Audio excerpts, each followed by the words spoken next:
She froze at the hotel door and whispered, "I can't do this." The red carpet was waiting outside the Grand Theater in downtown Toronto. Lights flashed. Reporters shouted. Cameras lined up like soldiers ready to attack. But inside the hotel room on the 22nd floor, Ana de Armas stood barefoot in front of a full-length mirror, her hands shaking as they rested at her sides. She wore a deep blue gown that shimmered under the light. Her hair was perfect, makeup flawless. Everything on the outside looked beautiful. But inside her chest, something heavy pressed down like a stone. She could barely breathe. Her stylist Melina adjusted the back of the dress and said softly, "You look amazing, Anna." Anna didn't answer. Instead, she stared at herself. Not as a rising Hollywood star, not as the face in magazines. She saw the scared girl from Cuba, the one who used to rehearse lines with broken English in front of a dusty mirror, dreaming of a world that didn't laugh when she mispronounced a word. And now, that same world was waiting downstairs. Cameras. Critics' whispers. Some would praise, others would mock. She remembered the last premiere, how one reporter had asked, "Do you ever feel like you're just a pretty face and not much more?" Anna had smiled back politely then, but that question had stayed. It was like a shadow that followed her into every room. Now, her breath hitched. Her eyes filled. She stepped back from the mirror and walked to the door. She grabbed the handle. Then froze. "Melina," she whispered, "I can't do this." Melina paused, unsure what to say. Her job was to make sure Anna looked perfect. But what do you say when someone breaks? Not on the outside, but quietly on the inside. A soft knock came at the suite door. Melina opened it. Keanu Reeves stood there, dressed in a black suit that looked like it belonged to another time. Timeless, elegant, simple. He nodded gently. "Hey," he said in a quiet tone. Anna tried to smile. It didn't reach her eyes. Keanu stepped inside and looked at her. He didn't rush her, didn't speak right away. He just looked, and something in his eyes said, "I see you." Not the actress. Not the red carpet version. He saw her. After a few seconds, he walked over and stood next to her by the mirror. "Nervous?" he asked softly. Anna nodded without looking. At him, I feel like if I step out there, they'll tear me apart. Keanu nodded slowly, understanding. "It's loud out there," he said, "but it's not louder than your heart." Anna looked up at him, unsure what he meant. He smiled. "You've come so far, Anna. Don't let noise pull you back." She turned away, wiped her eyes, but the weight didn't lift. "I can't," she whispered again. "Not alone." Keanu didn't hesitate. He lifted his arm slowly, offering it to her. "Then don't go alone," he said. "Go with me." Nah. Stared at his hand. It wasn't just a gesture, it was a message. A reminder that sometimes strength isn't walking alone. Sometimes it's holding on to someone who won't let you fall. She hesitated. Then, with trembling fingers, she took his arm outside the window. The red carpet buzzed with noise. But inside that quiet hotel room, something steadier had just begun. As the elevator descended, Anna closed her eyes and listened to the soft hum. Of the floor numbers ticking down, Keanu said nothing. And in that silence, she found something calming. It wasn't fake comfort. It was real, grounded. Like the world wasn't spinning so fast anymore. "Thank you," she said quietly. Keanu smiled gently any time. When the elevator doors opened, the hotel lobby burst with flashes and voices. Assistants rushed. Managers called out names. Flashes from cameras outside the glass entrance bounced off the walls. Anna tensed. Her fingers dug slightly into Keanu's sleeve. He didn't flinch. Instead, he leaned closer and whispered just 3 words. "Look at me." She did, and his voice softened again. "Just one step at a time," Anna nodded. The doors to the street opened. The red carpet lay ahead, bright and blinding. But as Anna stepped forward, arm in arm with Keanu, the fear didn't vanish. It didn't magically disappear. But something changed. It shrank. Step by step, her breath steadied. Not because the crowd grew quieter, they didn't. Not because the cameras stopped flashing, they never did, but because Keanu walked beside her, and with each step, he reminded her she wasn't invisible. She wasn't alone. And when they reached the edge of the carpet, one photographer shouted something rude. A mocking joke about her accent. Anna flinched. Keanu stopped walking. He turned toward the crowd. He didn't raise his voice, didn't scold. His silence, his stillness, was louder than any yell. The crowd quieted. Anna looked at him. He gave a tiny nod and offered his hand again. This time, when she took it, she didn't tremble. They made it through the carpet, but later that night, at the after-party, Anna sat on the edge of a small couch in a quiet corner. Her shoes were off. Her dress felt heavy, and the weight of the day pressed in again. She looked down at her phone. No messages from her family. Her dad was working back in Havana. Her mom didn't know how to use social media. And suddenly, Anna felt far from everything. Far from home. Far from who she used to be. A soft voice broke the silence. Want to get some air? It was Keanu. She nodded. They stepped out onto a quiet balcony. The night was cool. The city lights shimmered below. You did it, Keanu said, leaning on.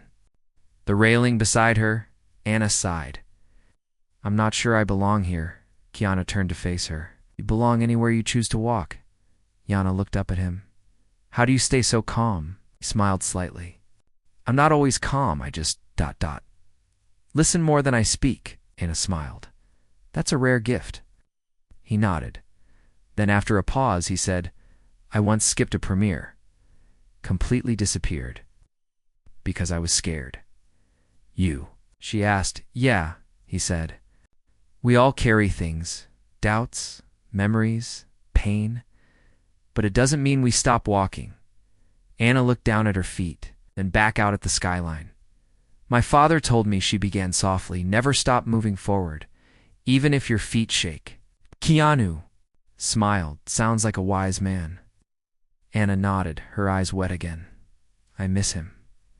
You carry him with you, Keanu said, and how you treat people, and the strength you don't always see.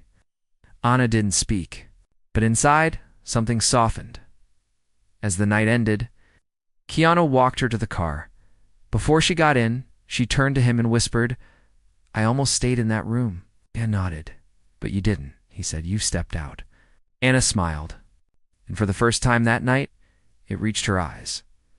The car door closed, and as it pulled away, Hannah looked out the window at the crowd disappearing behind her. She wasn't afraid of them anymore, because tonight she learned something stronger than applause. She learned what quiet support felt like, and it came in the form of a man who didn't shout, didn't boast, didn't command attention. He simply offered his arm when she needed it most. The headline hit the news, but the truth was never printed. Morning after the premiere, Anna sat in her hotel room with the curtains drawn halfway. The soft light from outside barely touched the edge of the bed where she sat cross-legged. Still wearing the oversized hoodie she slept in, her phone buzzed. Then again and again. Text after text, messages from friends, agents, even strangers. Anna hesitated, then picked it up. She tapped one of the links someone had sent her. The article read, Anna clings to Keanu on the red carpet. Was she too nervous to face the cameras alone? Another headline, Ana de Armas melts down backstage. Sources say Keanu saved her. From walking out, Anna's lips parted slowly. She scrolled photos of her gripping Keanu's arm. A close-up of her face before the red carpet taken through a hotel window, probably with a long lens. She looked frightened in the photo. The comments section beneath the article hit harder. She's always been too emotional for Hollywood. Can't handle the pressure? Maybe she's not ready. Keanu always babysitting these starlets? She dropped the phone. Her chest felt tight again. It's like someone was pressing down with both hands. Melina knocked gently on the door, walked in with a tray of tea, and stopped when she saw Anna's face. You read them? She asked softly. Anna nodded. Make it sound like I'm weak. Melina set the tray down and knelt in front of her. You're not weak. They don't know the whole story. Anna shook her head. They don't care about the whole story. Melina reached out, touched her hand. Then maybe it's time someone did. Later that day, Anna met Keanu in the small garden on the hotel's rooftop.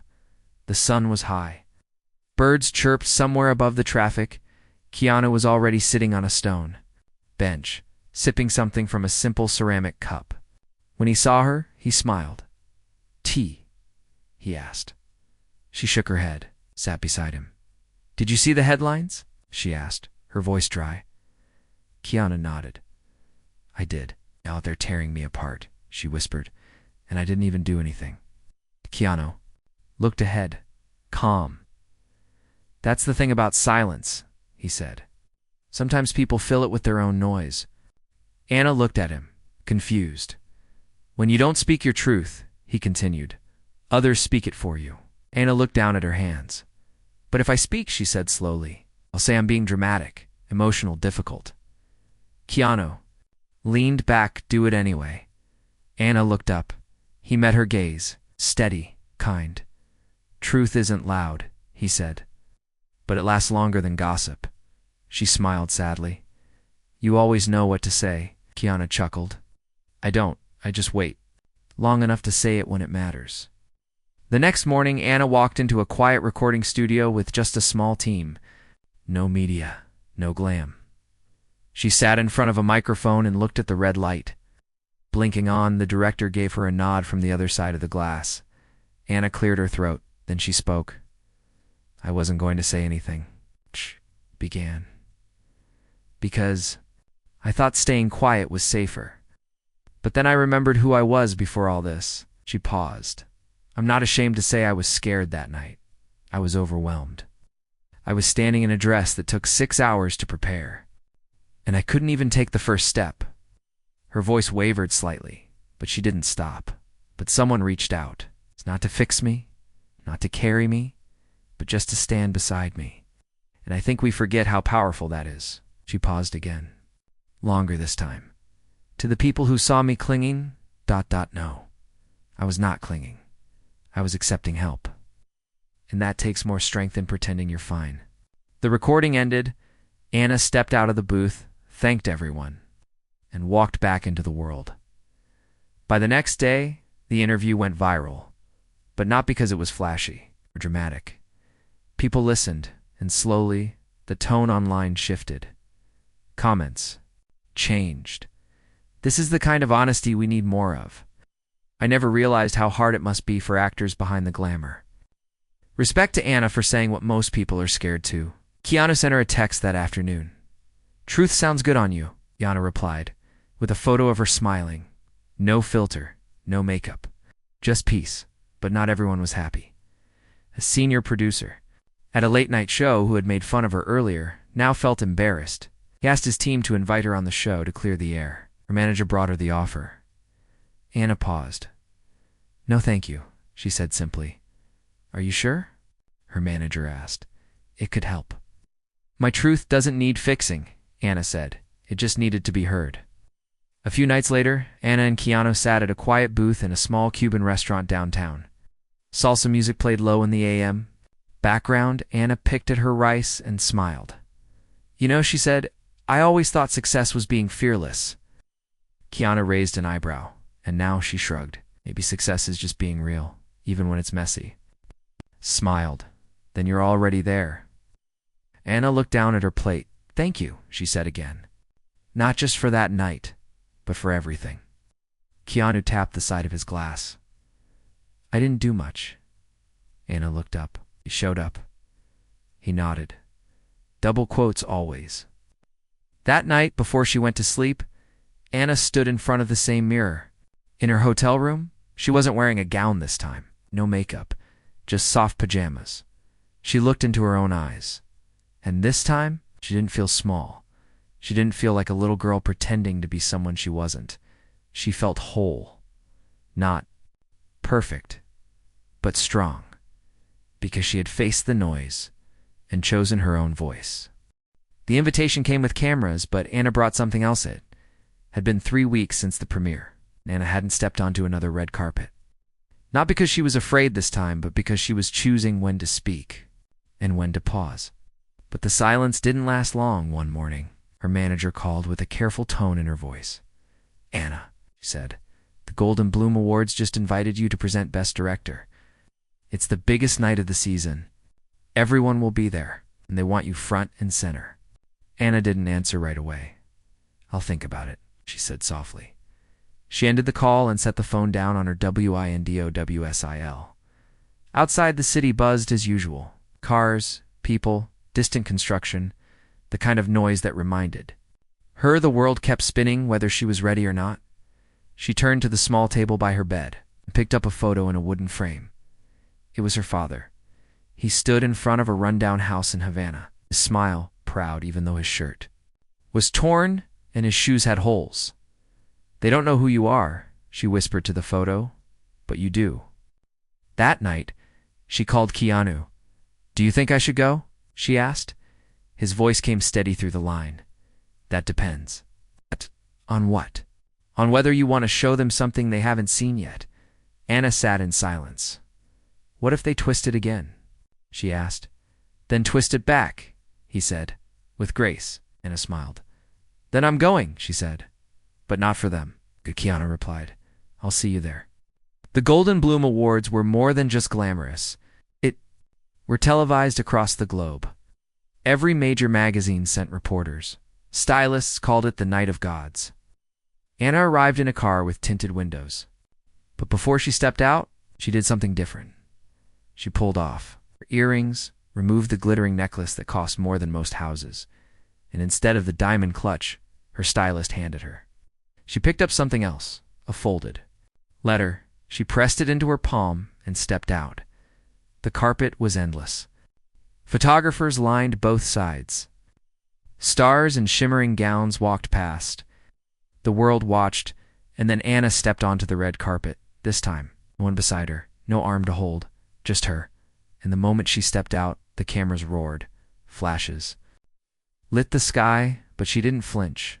She didn't smile too wide or try to pose. She just walked head-high eyes, steady.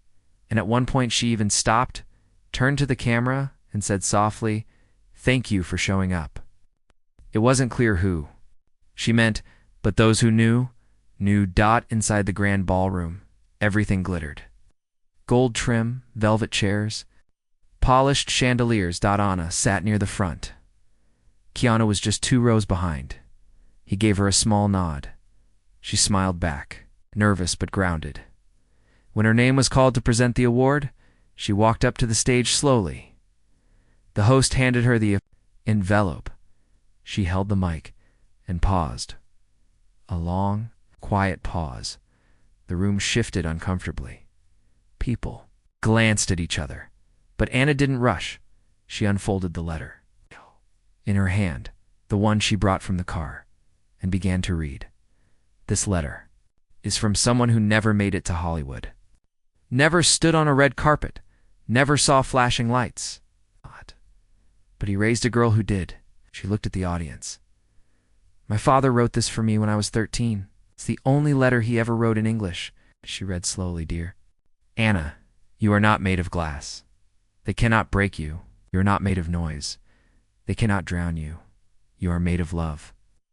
And the world will try to dim it, but don't let them. Your shine is not theirs to take, Papa.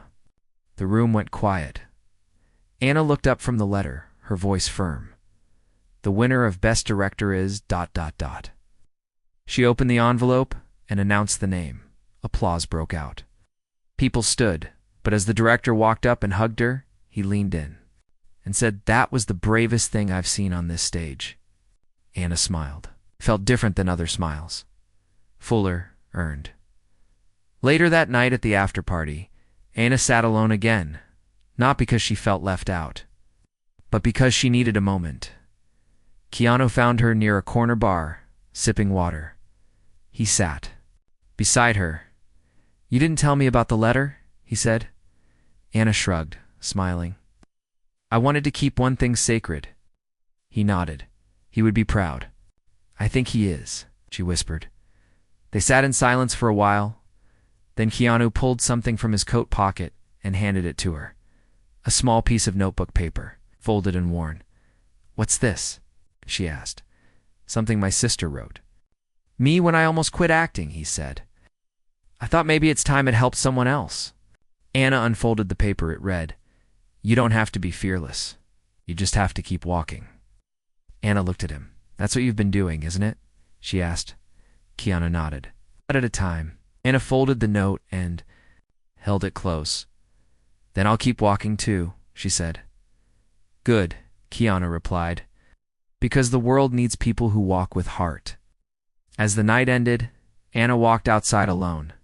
No reporters, no red carpet, just her in her gown. Holding her father's letter and Keanu's note in her hand, she looked up at the sky. And for the first time, she didn't feel like a girl proving something. She felt like a woman who had finally remembered who she always was. They tried to laugh at her speech, but Keanu stood without a word 3 days after the Golden Bloom Awards. Anna's speech was still trending online. Clips from the moment she read her father's letter had been shared on every platform. With the attention came something else. Louder voices, not all of them kind. Some called her performance too emotional. Others said she was trying too hard to seem deep. One talk show host even joked, "Guess Anna's going for best drama, not the award, just the whole mood." Stung. But Anna had learned something important. She could either shrink from the noise or keep walking through it, so she did. Until she got an invitation, she didn't. Expect the Academy invited her to be part of a special panel for actors sharing stories about identity, struggle, and public pressure. It was to be broadcast live. Anna hesitated before saying yes. When she arrived on set, she was calm at first. The studio was polished. Everything was pre-lit. Assistants moved around quickly, placing water bottles and cue cards. Then she noticed something. One of the other guests, a well-known actor, was already mocking her before the cameras even rolled. He mimicked wiping tears from his eyes and said to a crew member, "Gotta get my emotional award speech ready. Maybe read a fake letter too." His assistant chuckled. Anna heard it. She didn't say anything. But inside, her chest tightened. She stepped backstage and found a quiet corner. A minute later, her phone buzzed. One new message from Keanu: "Saw you on the panel list. You've got this. Remember, truth doesn't shake."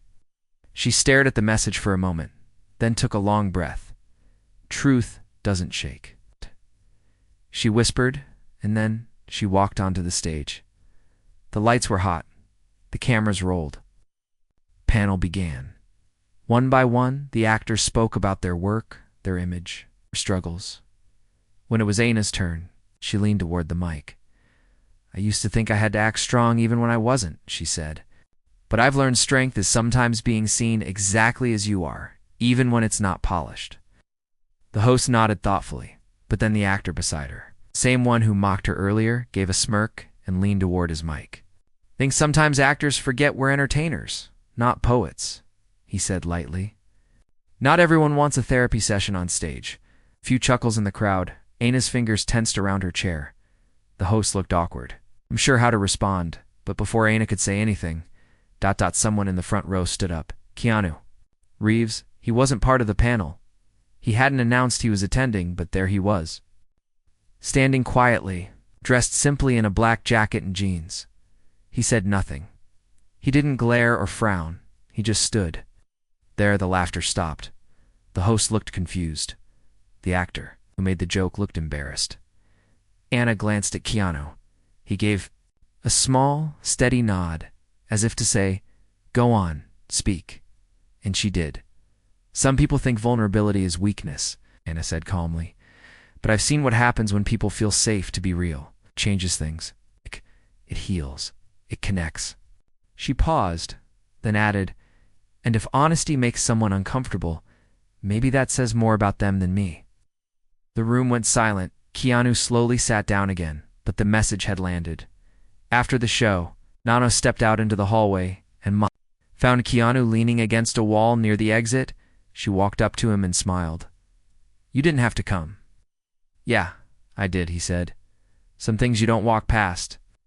Anna looked at him for a long moment. "You didn't even say a word," he shrugged. "Sometimes silence says enough."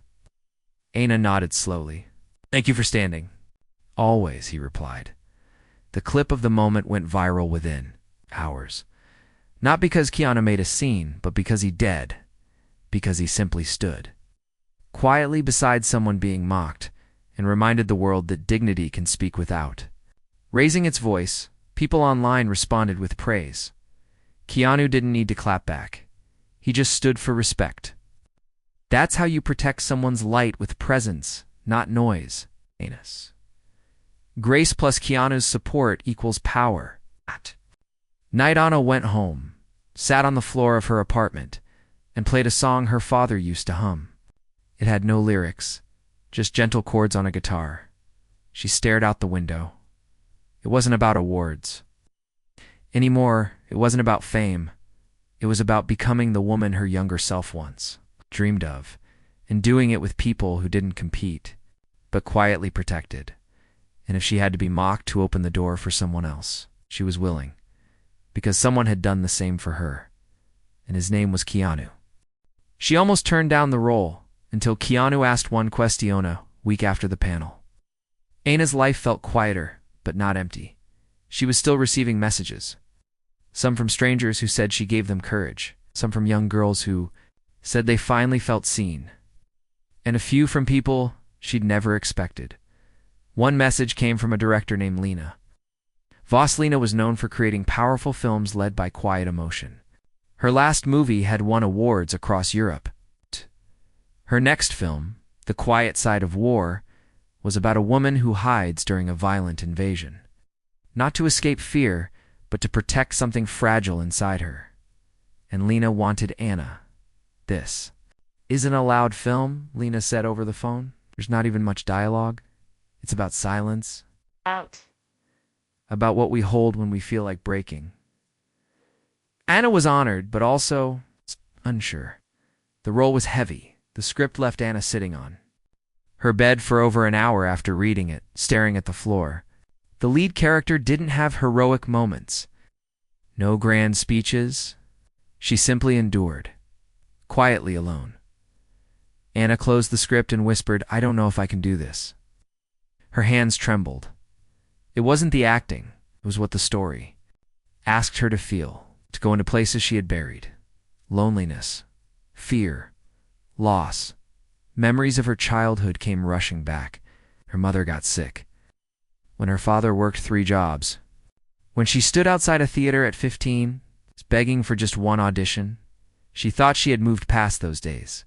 But the script reached in and found pieces of her she wasn't ready to reopen. She almost told her agent to decline, but something stopped her. She picked up her phone and called Keanu. He answered after the second ring.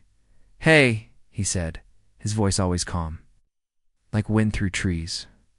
"Can I ask you something?" Anna said. "Anything?" "How do you know when a role is the right one?"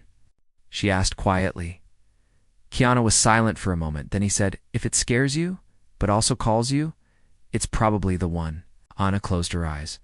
"What if I don't want to go back there?" Keanu's voice softened even more. "You're not going back. You're going through. There's a difference." Anna stayed quiet. Then he asked one more question. "If you had seen this movie as a girl in Cuba, would it have mattered to you?" Anna's throat tightened. She didn't speak, but her silence said everything. Anna accepted the role. The filming was set in a small village near the French border. No trailers, no press, just raw space. Real homes, quiet roads. When she arrived, she didn't wear designer shoes. No makeup team followed her. She walked through the set like a shadow, letting the place breathe through her. On the first day of shooting, she sat in the corner of a crumbling room. The scene required no words, just her, sitting with a photo of her child in the movie, a child taken from her during war. As cameras rolled, she stared at the photo, but it wasn't the face of a fictional child she saw. It was her father. Real photo? She had slipped it into the prop frame without telling anyone. Tears filled her eyes, not forced. Not acted. The director said nothing for 5 full minutes, then quietly whispered, "Cut." Anna wiped her eyes, but inside, something had healed. Keanu flew out one weekend to visit the set. He didn't wear anything fancy, just jeans and a sweater. watched from a quiet corner while Anna filmed a scene by a river where her character let go of something precious into the current. When the director yelled, "Cut," Keanu walked over and handed her a thermos. "Tea," he said simply. She took it. "How do I look?" she asked, tired but smiling. Keanu smiled back. "Like someone who stopped pretending." Anna chuckled softly. "That's the goal." The movie wrapped in late spring. No big celebrations, no flashy parties, just a quiet dinner with the cast. Director stood and raised a glass. To Anna, Lena said, "You didn't act this role. You gave it your breath." Everyone clapped. Anna looked around the room and realized for the first time she didn't feel like she had to prove anything. She just was. Months later, the film premiered at a small film festival. People cried. Some sat in silence, even after the credits rolled. Afterward, a girl from a nearby village walked up to Anna. She couldn't have been more than 13. She held a small notebook in her hand. "Can I ask you something?" the girl said in broken English. Anna knelt down. "Do you ever feel not strong?" the girl asked. Anna nodded. Double quotes all the time. The girl looked surprised. "But you look strong on screen." Anna smiled gently. "That's because I let myself feel weak too." The girl hugged her. Anna hugged back. Later that night, Anna called Keanu. She told him about the girl, about the hug, about how the movie had changed her, not because she played someone else, but because she finally embraced all the pieces of herself she once tried to hide. Keanu listened, then said, "You made something that will outlive noise." Anna whispered, "Thank you for the question." "Which one?" Keanu asked. "The one that made me say yes." Keanu smiled softly. "Then I'm glad I asked." Asterisk. Asterisk. Asterisk. As she ended the call, Anna stood by the window of her small hotel room outside. The stars were quiet, but inside, light glowed steady in her chest. Not from fame, not from applause, but from purpose. And sometimes, that's the only light that matters. She walked the red carpet again, but this time, the crowd went silent. Sun had barely risen over Venice when Anna stood at the edge of the canal, holding a cup of warm coffee in both hands. Her reflection floated softly on the water beneath. Her, quiet and unbothered. She had arrived for the international premiere of The Quiet Side of War. It was the first time she'd returned to a red carpet since that night months ago, the one where Keanu had offered his arm. Only this time she wasn't trembling. She wasn't hiding. She was walking in as herself, but not everyone knew that yet. The festival was buzzing. Her name was everywhere. Interviews lined up. Editors whispered phrases like "comeback of the year," yet Anna remained still. She said no to most interviews. She didn't wear diamonds this time. Instead, she wore a simple black dress her mother had once helped her sketch years ago, back when they had no sewing machine, just imagination and chalk on a bedroom wall. And this time, she walked the red carpet alone. Reporters expected her to arrive with a co-star. They expected drama, or something extravagant. What they didn't expect, silence. Because the moment she stepped onto the carpet, something happened. The noise stopped. Photographers didn't shout. Reporters didn't bark questions. Instead, they just watched, because Anna wasn't performing. She was present. She paused, looked around, not with fear, but with calm. And then from the far end of the carpet, a familiar figure appeared. Keanu. He didn't walk beside her this time. He walked behind her, not to take attention, not to protect, but to support her from a step away, knowing now she didn't need someone to hold her up, only someone who'd never let her fall. Inside the screening room, the audience sat still as the film played. Anna's performance wasn't loud. She barely spoke in the movie, but her eyes carried stories: pain, beauty, survival. When the credits rolled, there was no applause at first, just stillness, a kind of quiet respect that meant more than clapping ever could. Then, one by one, people began to stand, not to cheer wildly, but to honor something real. Anna stood near the back. She didn't cry.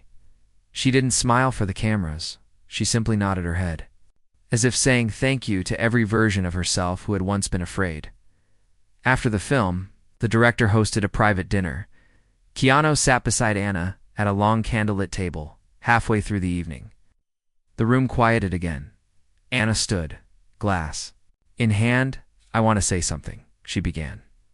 All eyes turned to her. "A year ago, I thought fear made me weak. I thought not being able to smile in front of a camera meant I didn't belong." She looked at Keanu. "But someone reminded me that strength isn't walking without fear. It's walking with it and still choosing to move forward." She paused. "I used to hate silence.